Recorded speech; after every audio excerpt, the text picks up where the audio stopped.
احمد رضا خان کو اللہ تعالیٰ نے کتنا نوازا ہے، دشمن بھی مانتا ہے کہ علم کی دنیا کا بادشاہ ہے، لیکن پھر بھی احمد رضا کی برائی کرتے ہیں۔ اعلیٰ حضرت کو ماننا ضروری تھوڑی ہے، اعلیٰ حضرت پر آنکھیں بند کرنا ضروری کیوں ہے؟ اعلیٰ حضرت کے علاوہ کوئی علماء نہیں تھے، اعلیٰ حضرت نے لکھ دیا کہ یہ قرآن کی آیت ہے، اس طرح کی باتیں کرنے والے مارکیٹ میں بہت موجود ہیں۔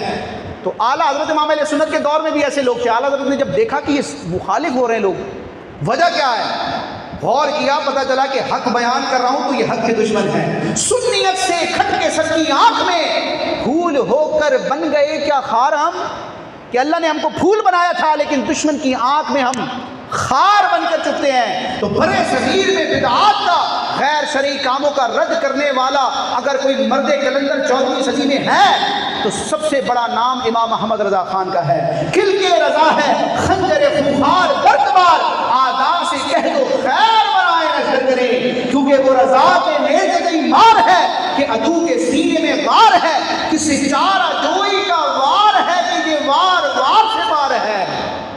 حسام الحرمین پڑھیں، تمہید ایمان پڑھیں، آپ کو پتہ چلے گا جلال کسے کہتے ہیں۔